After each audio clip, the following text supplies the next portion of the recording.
Elon responded to this post. The poster said, China will be the first nation with 100 million people and then 1 billion robots.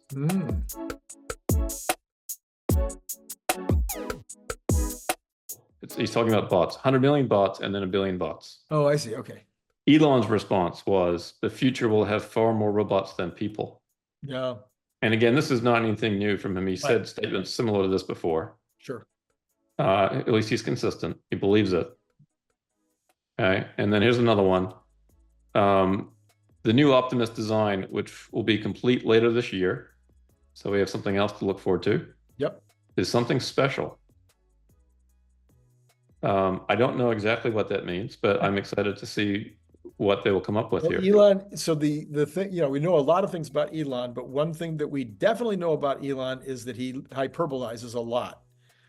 So everything is always going to be amazing. It's going to be, blow your mind. So while I believe him that it will be special and it will be different, and there will be new things about it that Scott Walter will be just will blow his mind. It may not be so special that the average consumer would look at it and go, oh yeah, I see, but I think just the key is finishing it. And I've already spent a couple of different sessions with Scott and with last night with Jeff, talking about the ramifications of that and what that really means in terms of production. And we are all in agreement that we think thousands, possibly in the first half of next year, and maybe many more than that in the second half of next year. Yeah, I think that's entirely possible as well. I concur. Yep.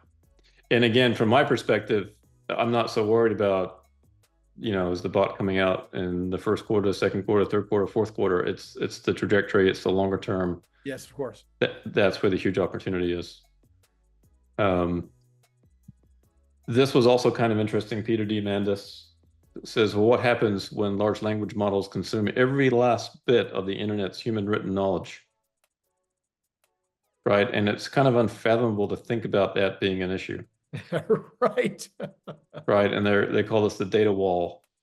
Right. And Elon's response is synthetic, validated against reality by humanoid robots.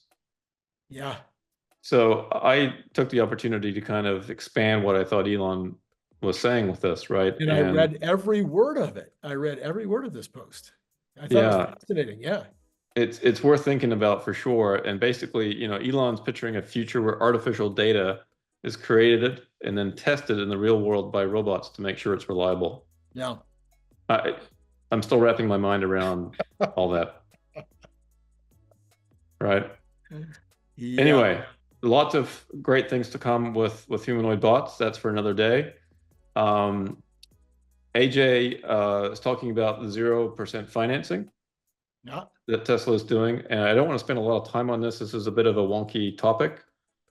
For those interested, go check out his post.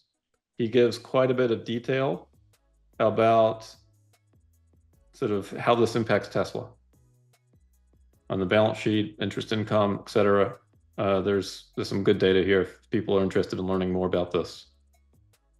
Okay, but in the interest of time, I won't dive deep into this in this show. Let me just say that I've responded to AJ and others on this topic, and there's been quite a little bit of back and forth conversation going on. I've been talking about this ever since the 0% financing started. First of all, in the book, we recommend 0% financing.